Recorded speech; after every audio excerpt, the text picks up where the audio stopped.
Hey there, hey there, hey there. Welcome to the Spiritual Coffee House. We've got two members of the crew here today. We have Tiffany Wave. Hi. And we have Dawn. And Dawn has some intriguing questions for Tiffany and I about mediumship. So this should be interesting. Wish us luck, y'all. Wish us luck. Tiffany and I may need it. All right, Dawn, the stage is yours. Fire away, baby. Alrighty. So, how do you feel about friends you haven't seen in a while? Ask, hey, what do you sense about me?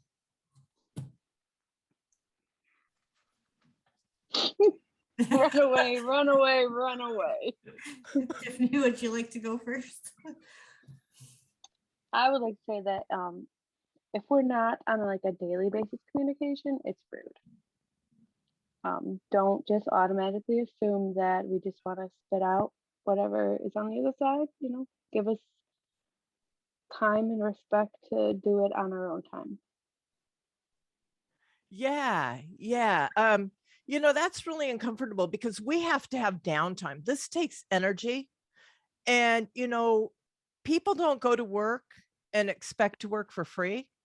I don't mind helping friends out from time to time, but I don't like being put in a position like that, especially if it's somebody I haven't seen in a while or whatever, because then how close are we really? Mm-hmm. Boom. I'm running. I'm running. How do you feel when you give a friend advice and they don't listen to you? Then they come back upset and say, why didn't you stop me? You didn't listen. You didn't heed my words beforehand, and you just did whatever you wanted. Pretty well. That gives me shaken baby syndrome. Like, what did you expect me to do? Chain you to your bedpost? You have free will. I gave you the information. If you chose not to listen, well, boom, you own it. Yep. How does it feel to be the owner?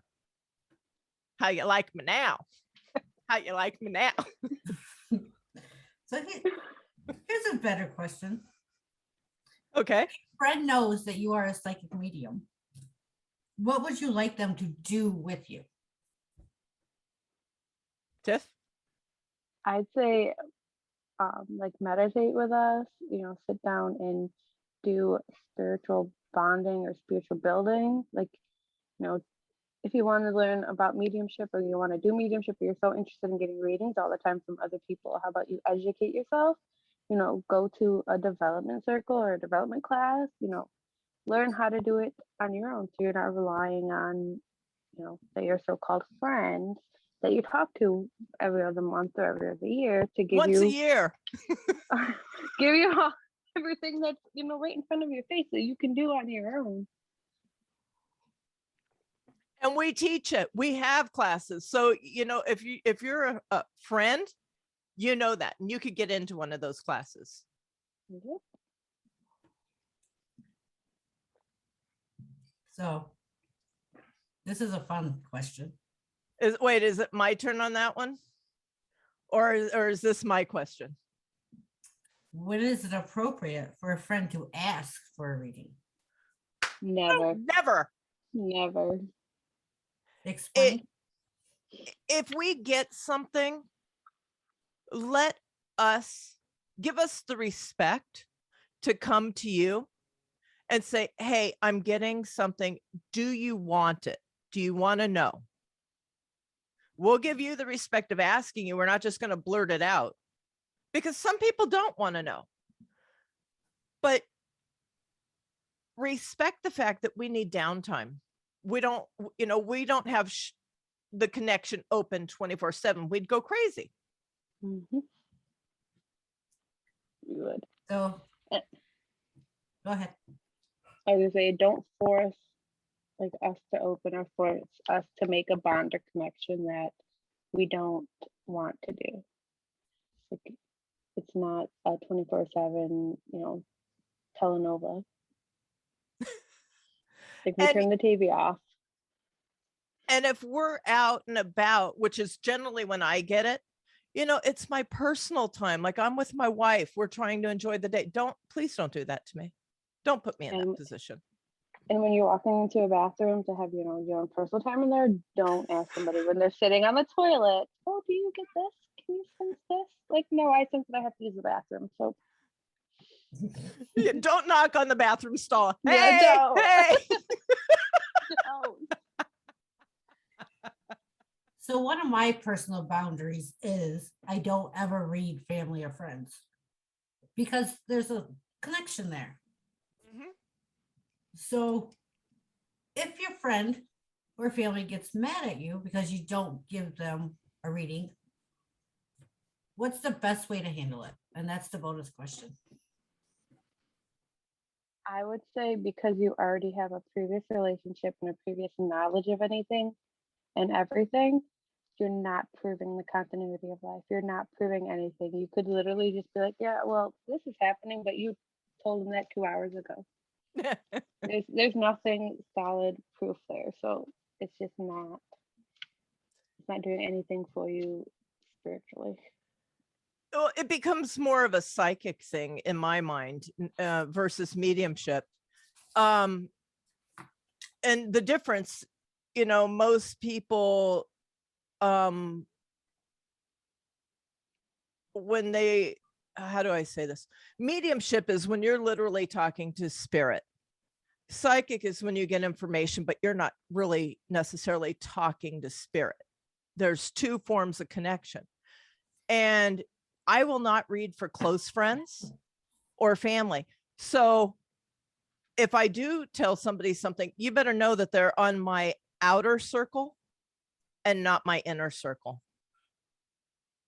which makes it even worse. If they come, hey, Randy, I haven't seen you in a long time. How are you? Hey, what are you getting from me? And that's literally how it happens. It'll give you no time to answer any other questions.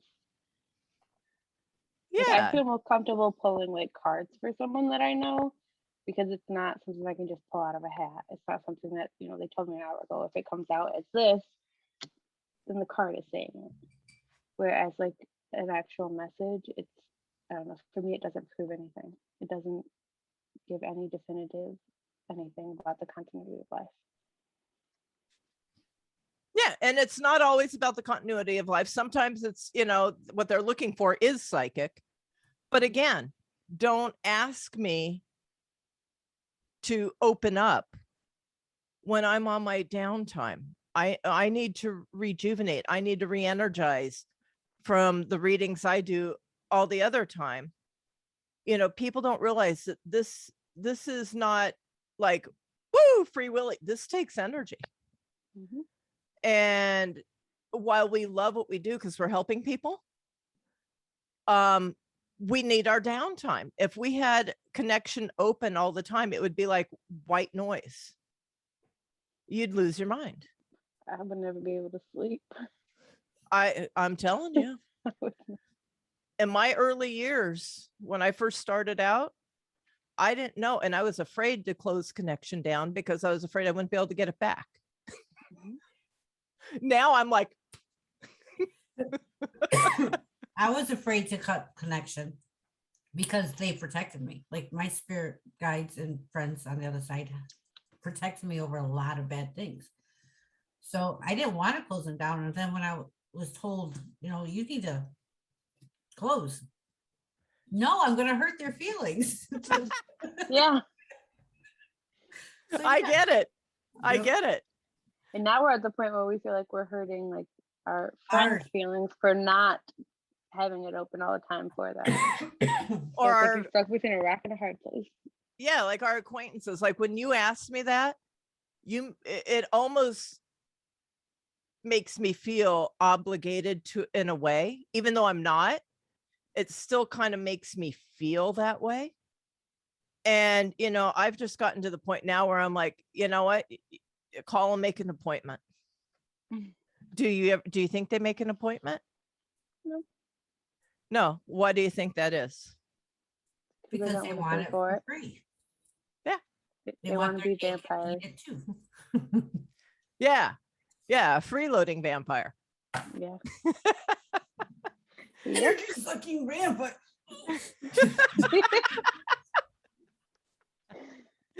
Do we have any more questions? All right. So we answered these questions. Y'all keep them coming because, you know, a lot of budding mediums want to know this stuff. So keep them coming. We'll keep answering them. And y'all want to say goodnight? Good night. We love you. We'll see you Friday. Friday. Yes, yes. And may your week be as amazing as you. Bye-bye.